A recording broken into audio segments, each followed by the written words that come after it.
What's up, you guys? Welcome to Fightful. Sean Ross Sapp here with a name you know. The first time we have had the good fortune. Oh my God, it fell off the boot. It fell off the boot. Dang, man. We were just talking about that 10 seconds ago. I love it. There's no better way to start off my first interview I've ever done with Mark Briscoe. You can see him this Saturday at AEW WrestleDream taking on Chris Jericho. Mark, how you doing, man? Good, Sean. What's going on, man? How you doing? I'm doing great. Like right out of the gate, I want to share what is one of my favorite Fightful adjacent pictures ever. The first ever awards that we did. And this picture means an awful lot to me right here. It is yourself. It is yourself and FTR holding the Tag Team Match of the Year award. Now, a funny story about that, Mark. The Briscoes and FTR were first place. The Briscoes and FTR were second place. Oh, my goodness. And you all split the vote so much with your two matches that third place almost snuck in and won because people couldn't decide which of your two matches that they liked the most. That's cool.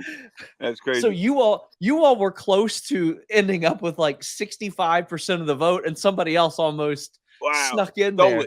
Almost stole but man, that is such an iconic series of matches, and I'm sure it's something that you're going to get brought up. People are going to bring that up for the rest of your life. How does that feel to know that you have made an impact on people to that degree? Yeah, it was just just how everything worked out, how everything came together, and just how it happened. It was, now that it's in the past, it was almost like a dream. You know what I mean? Yeah. I remember the Backseat Boys used to have a tag team move called the Dream Sequence. It was like a dream sequence, man. It was like, and then with Jamin passing just over a month later, like really, it even makes it more like crazy, like even makes it more legendary. You know what I mean? Like, it's just wild. Like, it's crazy. Obviously, your brother is integrated as a part of this storyline. I heard one of the most entertaining stories about you two that I could have ever heard. And here's what I love. You're giggling right now because you have no idea. You're like, there's like 1,000 of them. Mm-hmm. I was interviewing a couple fellas that go by the name of Eric and Ivar in WWE. Mm-hmm. And one of them was like, man, they're rugged guys, but they're caring guys. And they talked about one time one of them needed help taping their ankle. And you and your brother were arguing over how to tape it right. And you ended up slugging it out. And Yes. I think it was Ivar that's like, by the time I was done, he's like, I had like 6 inches of tape around my ankle. They're fighting each other.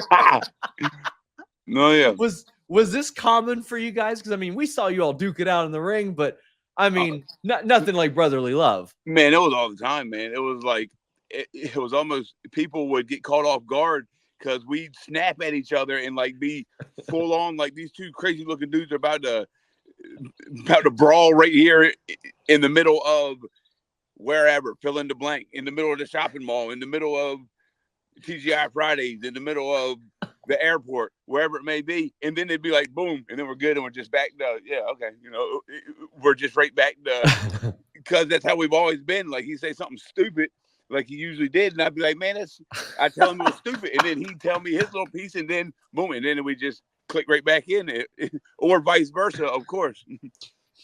I love it. I absolutely love it. I also love your words of the day. How do you decide your word of the day? Do you have input from other people? Are you running through a thesaurus? How does that work? The word of the day is just a thing that just happens. It just happens on its own. Sometimes there's multiple words of the day. Sometimes there wasn't even a word of the day before you asked me that question. But at this point, there is the word of the day. It's tomfoolery. I love tomfoolery. That's a good one. Apply it as you will. Tomfoolery. Listen. Yeah. You've gotten into some tomfoolery in your day. Yeah, here and there. Here and there. Here and there. So in AEW, I'm interested in the process here because I don't know how much you would have worked with writers in ROH or anywhere else. Do they leave you to your own devices? Is it like a give and take situation? Because like anybody that has seen you talk in any capacity knows you don't really need much help coming up with stuff to say. I think they everybody everybody in the creative department at AEW is all very respectful of the the art of the artiste. You know what I mean? Yes. Whoever that may be. And so yeah, there's always suggestions and input, and oh man, I thought this was cool or whatever, but there's never a all right, this is what you must say type thing. It's always up to us what we say, really, and then Fair. it could be critiqued or tweaked or twerked or whatever, but no, that's part of the beauty of AEW, just having the having that creative freedom and that looseness when it comes to what you do, what you say, who you are, who your character is. And we've seen a lot of that involved in this Chris Jericho feud. We've seen a like lighter side of you. We've seen a more serious side. Chris Jericho is one of those guys that when you look at, you're like, oh, wait, these two haven't ever wrestled before. And you're like, well, when would they have crossed paths before then? Like, you all just happen to miss each other all these times. Christopher Daniels had told me in the past that was a guy that, like, a lot of people assumed he had wrestled. He had just never come across. Right. What is that like for you, knowing that your careers have been parallel in many ways for the last couple decades, but you haven't run into each other until now? That's a good question. It's a good question. I think that's just part of, to me, that just is attributed to the beauty of professional wrestling. How something like that could be the case where, guys have been doing it at the highest level at the same exact time, but never cross paths. And I mean, that's going on everywhere, because there's so many different flavors. Pro wrestling is different strokes for different folks. You got the lucha libre, you got strong style, you got deathmatch wrestling, you got, I mean, everything that pro wrestling is. The beauty of pro wrestling is that it's the greatest variety show in the world, and it really is cool where a guy like me and a guy like Jericho, when we finally do our paths finally do cross, and I think it's going to be I think they come into paths, we almost there I think it's going to be wow. The current ROH World Champion, and obviously you are an integral part of that ROH history. I mean, honestly, the ROH tag team division made me fall back in love with tag team wrestling. I'm talking about the Briscoes, world's greatest tag team for a while, which is wild. I noticed you and your brother ran into Charlie Haas like in 2000. You guys wrestled him before he ever made it to WWE, yeah? Yeah, we were his punching bags as they were in the midst of getting signed, him and his brother Russ. Yeah. We were training. We had just broke in. We started in May of 2000. It was supposed to be me versus Jay, but then the two local legendary heels, Fabulous Mozart Fontaine and Mr. Ooh La La, came down and said, "What are you two pipsqueaks doing?" Mr. Ooh La La. Wow, I hadn't heard that name in forever. Yes, the greatest, man. And so they came down and said, "You all ain't wasting these people's time by wrestling each other. We're going to teach you the what's what, and we're going to kick your butts here in Wilmington, Delaware." Well, we ended up getting the victory, me and my brother. But after the match, Charlie Haas and Russ Haas, they attacked us after the match. So, I mean, it was right after our first match, we started a program with the Haas brothers. And like I said, that was right at the time that they were getting ready to go to WWE, which there was no NXT at the time. It was WWF at the time. And tragically, Russ, he passed, and so then Charlie, he ended up finding Shelton, and yeah, it ended up being Charlie Haas and Shelton Benjamin versus the Briscoe brothers in Ring of Honor. So that was who is now back in AEW, Shelton Benjamin. Like, yeah, man. If you look back at, I want to say like 2012, 13, that era of tag team wrestling, like there's a whole generation of fans. They do not realize that Andre Chase was teaming with his brother in ROH 12 years ago. Like there's such a rich history. And now you're carrying the torch for that. What was it like when you achieved that moment or found out you're about to be ROH champion? Because I mean, that's something that obviously has to mean something important to you. Yeah. And I mean, that was just all the that was another thing that was like, it was too much of a coincidence to be a coincidence. That's why, I feel like God had his hand in it, how I ended up winning that title on the anniversary of when my brother won the title, and it was in Philadelphia, which is right up the road for a lot of our friends and family can just drive up 2 hours to Philly, where if it happened to be in Chicago or Los Angeles or wherever, then they wouldn't have been able to be there. But yeah, that was real cool, man. I mean, just being there from the first show in Ring of Honor and seeing the beginning of it all and what that title really means in the history of the title, and actually being in the building for some of those matches, and then comes full circle, and you know what I mean? I get a shot at the title in Philly. It's just really cool, man. There are no words, man. It's just really, really cool. Now, obviously, the title is on the line this weekend. We've seen a lot more of late, the title being defended on ROH TV as well. Is that something that assuming you beat Chris Jericho, you want to continue to do? Because I know that's something a lot of longtime ROH viewers are keen on, is seeing that title defended on ROH TV. Yeah, man. I think ROH TV, ROH, the current iteration of ROH, the pay-per-views, man, they're among the best shows in professional wrestling throughout the world. We got to get this TV cranked up, We got to get this TV cranked up. So absolutely, I want to have these marquee matches on Ring of Honor TV, title defenses, and we got to get it out there. The people got to know about it, because they ain't going to come watch it if they don't know about it. If they know about it, they're going to come find it. So yeah, that's a good question. Very good question. 2002 was obviously a very important year for pro wrestling, because we had just lost WCW and ECW, and then ROH and TNA kind of emerged. You all were making your names on the indies like pretty well, like right before that. Was there anywhere else that you all were looking at and you're like, well, maybe this is going to blow up? Because until ROH and TNA showed up, there were some emerging places. Like there was CZW, and I know you all were going to Japan as well. But was there anywhere else that you all looked at and you're like, well, maybe this is going to take off?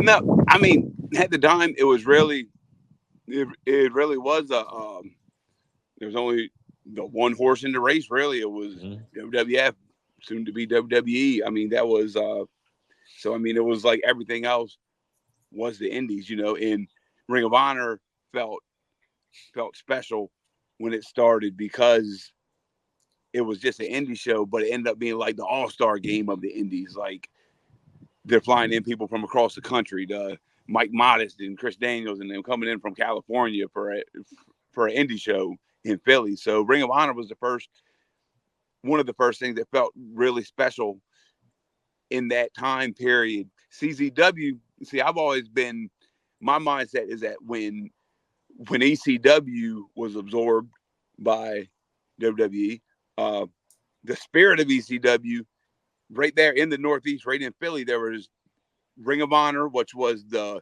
work rate, the Dean Malenko, Eddie Guerrero, when all those guys came through, all the way up to Harvey D and Jerry Lynn and Tajiri and Super Crazy. That's where that branch of the spirit went with Ring of Honor, and the hardcore extreme branch went with CZW at the time.